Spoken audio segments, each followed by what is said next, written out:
Good morning students, प्रज्ञा academy की online classes में आपका स्वागत है। हम पढ़ रहे थे दैनिक जीवन में रसायन। इसमें अम्ल, क्षार और लवण के बारे में हमने पढ़ा। प्रारंभ में हमने अम्ल और क्षार की सामान्य परिभाषा, सामान्य विशेषताएं देखी। उसके बाद हमने आर्रेनियस और ब्रोंस्टेड-लॉरी द्वारा अम्ल क्षार को किस प्रकार परिभाषित किया गया, आर्रेनियस ने अम्ल क्षार का किस प्रकार वर्गीकरण किया और ब्रोंस्टेड-लॉरी ने प्रोटॉन के आधार पर अम्ल क्षार को किस प्रकार समझाया, ये हमने देखा। देखो, मैंने आपको कल इसमें बताया था कि ब्रोंस्टेड-लॉरी ने जो अपनी अवधारणा प्रस्तुत की थी वो प्रोटॉन के आधार पर की थी, यानी वे पदार्थ जो प्रोटॉन दाता होते हैं वो अम्ल कहलाते हैं, और इसके विपरीत वे पदार्थ जो प्रोटॉन ग्राही होते हैं वो क्षार कहलाते हैं। ठीक है।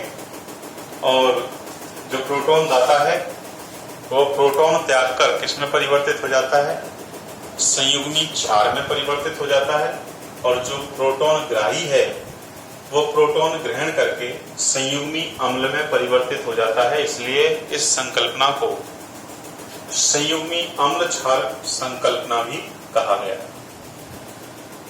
लेकिन बाद में जब उनसे ये पूछा गया कि मान लीजिए ऐसा कोई पदार्थ है जो अप्रोटिक है, यानी जिसके पास प्रोटॉन नहीं है, तो उसको किस प्रकार अम्ल और क्षार में वर्गीकृत किया जाए, तो इस शंका का समाधान जो है ब्रोंस्टेड-लॉरी नहीं कर पाए। तो फिर इलेक्ट्रॉन के आधार पर, ठीक है, इलेक्ट्रॉन युग्म के आधार पर हम कहते हैं अम्ल और क्षार को परिभाषित किया गया, और इसको इस प्रकार परिभाषित करने का जो कार्य किया था वो किया था लेविस-लुईस। ठीक है। तो लेविस-लुईस जो थे उन्होंने फिर अपनी संकल्पना प्रस्तुत की, जिसे लुईस की अम्ल क्षार संकल्पना कहा गया। तो इन्होंने बताया कि कुछ पदार्थ जो हैं वो इलेक्ट्रॉन युग्म ग्रहण करते हैं। क्या करते हैं? इलेक्ट्रॉन युग्म ग्रहण करते हैं, और इसके विपरीत कुछ पदार्थ जो हैं वो इलेक्ट्रॉन युग्म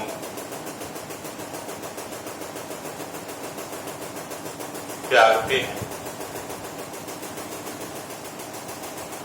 ठीक है। तो जो पदार्थ इलेक्ट्रॉन युग्म ग्रहण कर रहे हैं उनको इन्होंने क्या कहा? अम्ल कहा, और जो इलेक्ट्रॉन युग्म त्याग रहे हैं उनको इन्होंने क्या नाम दिया? क्षार कहा। ठीक है। इसका मतलब वे पदार्थ जो इलेक्ट्रॉन युग्म ग्रहण करते हैं वो क्या कहलाते हैं? अम्ल कहलाते हैं। क्या कहलाते हैं वो? अम्ल। ठीक है। इसका मतलब जो इलेक्ट्रॉन युग्म ग्रहण कर रहे हैं इसके पास क्या होता है? इलेक्ट्रॉन की कमी होती है। क्या होती है? इनके पास इलेक्ट्रॉन की कमी होती है। ठीक है। या हम कहते हैं कि इनका भाइतल कोश जो है वो अपूर्ण होता है। ठीक है। यानी ये इलेक्ट्रॉन न्यून पदार्थ हैं। ठीक है। या फिर इनका जो भाइतम कोश है वो कैसा होता है? अपूर्ण होता है, उनमें इलेक्ट्रॉन की कमी होती है। इसलिए क्या करते हैं? ये इलेक्ट्रॉन युग्म ग्रहण करते हैं, और ऐसे पदार्थों को ही क्या कहा जाता है? अम्ल कहा जाता है। ठीक है। एग्जाम्पल लें, जैसे इसमें अपन एग्जाम्पल क्या होंगे? तो एग्जाम्पल में जैसे आपके BF3 boron trichloride, aluminium trichloride. ठीक है। और धनायन जितने भी हैं जैसे Al+3, Mg+2, Ca+2, ये सब क्या है आपके? इलेक्ट्रॉन न्यून, यानी इन पर देखो धनावेश आ रहा है, इसका मतलब इन पर क्या है? इलेक्ट्रॉन की कमी है, इलेक्ट्रॉन न्यून है ये। ठीक है। और ये इलेक्ट्रॉन ग्रहण करने की क्षमता रखते हैं। इसलिए अब जो पदार्थ इलेक्ट्रॉन ग्रहण कर सकता है, जो आयन इलेक्ट्रॉन ग्रहण कर सकते हैं, ठीक है, वो क्या कहलाते हैं? आपके अम्ल कहलाते हैं। क्योंकि हमने यहाँ पर इसी प्रकार इनको परिभाषित किया कि वे पदार्थ जो इलेक्ट्रॉन युग्म ग्रहण करते हैं उन्हें हम क्या कहते हैं? अम्ल कहते हैं।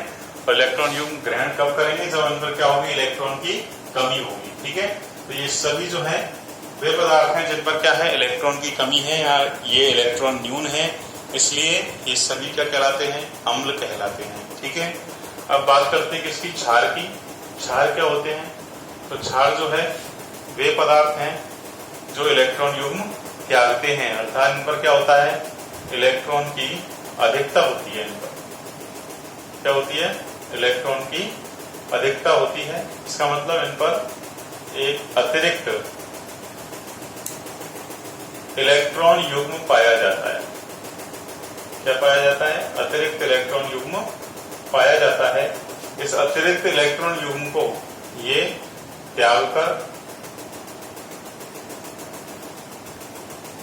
क्या करते हैं, किसी अन्य को प्रदान कर देते हैं। ठीक है, और उसके साथ बंध का निर्माण करते हैं, यानी जो भी यौगिक इनके इलेक्ट्रॉन युग्म को ग्रहण करता है उसके साथ क्या करते हैं, बंध का निर्माण कर लेते हैं और इस तरह से एक नवीन यौगिक का ये निर्माण करते हैं। और वो यौगिक क्या कहलाते हैं, उपसहसंयोजक।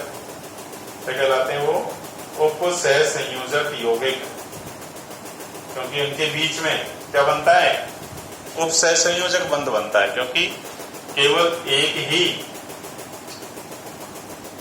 आयन या एक ही तत्व जो है वो क्या कर रहा है, इलेक्ट्रॉन दे रहा है।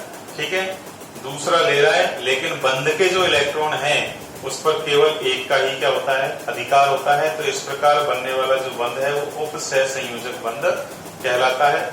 और उपसहसंयोजक बंध से बनने वाले यौगिक क्या कहलाते हैं, उपसहसंयोजक यौगिक कहलाते हैं। ठीक है, तो इसका मतलब इन पर क्या होती है, इलेक्ट्रॉन की अधिकता होती है। ठीक है, जैसे अपन देखें H2O, ठीक है, इसमें ऑक्सीजन के ऊपर 2 लोन पेयर पाए जाते हैं। ठीक है, इसी तरह NH3, इसमें नाइट्रोजन के ऊपर 1 लोन पेयर पाया जाता है। इसी तरह इलेक्ट्रॉन की अधिकता वाले यानी जितने भी ऋणायन हैं, जैसे मान लीजिए Cl-1, ठीक है, इसी तरह मान लीजिए S-2, O-2, ये सब क्या है, इन पर इलेक्ट्रॉन की अधिकता, ऋणावेश आ रहा है, इसका मतलब इन पर क्या है, इलेक्ट्रॉन की अधिकता है, अतिरिक्त इलेक्ट्रॉन है इनके पास।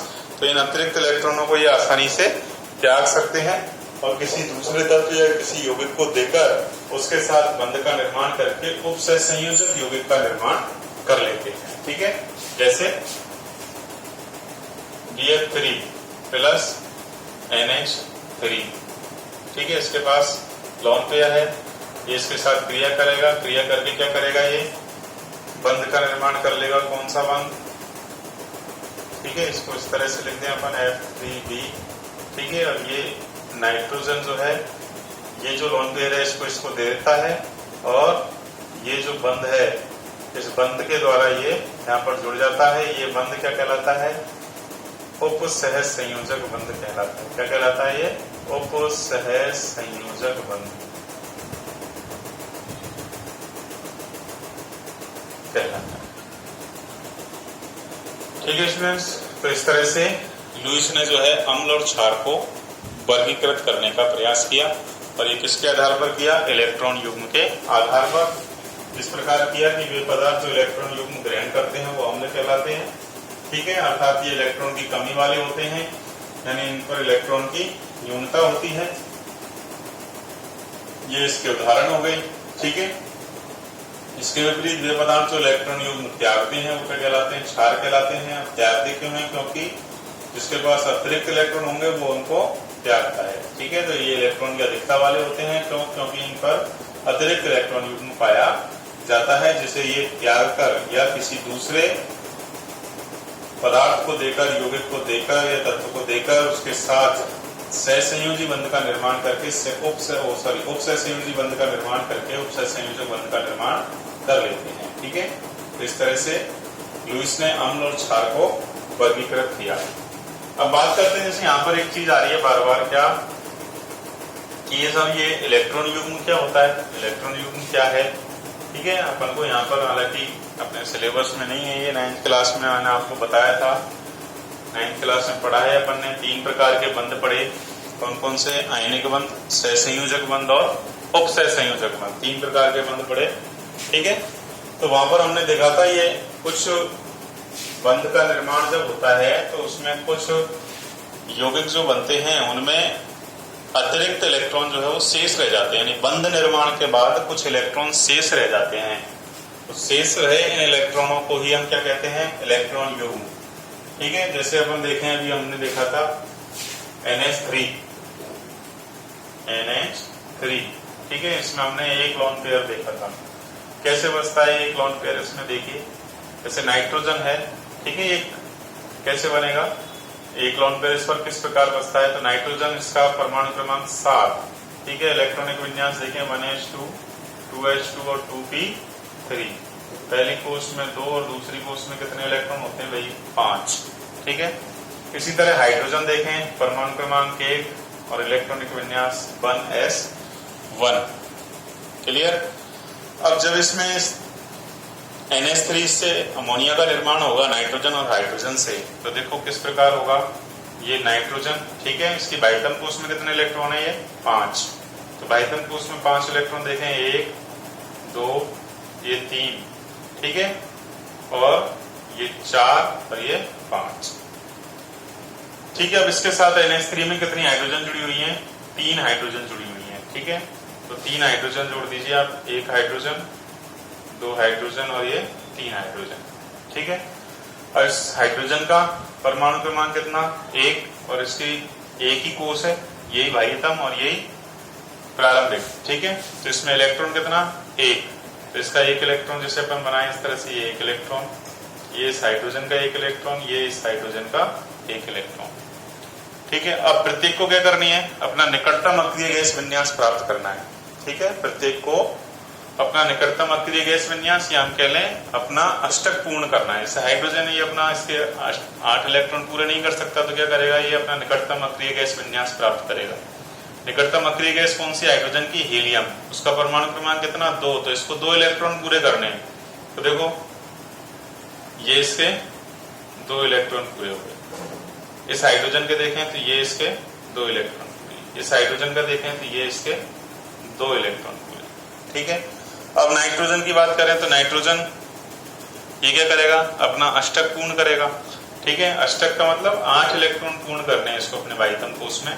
तो ये कैसे पूरे करेगा, तो देखो इसमें 2 2 4 2 6 और 2 8।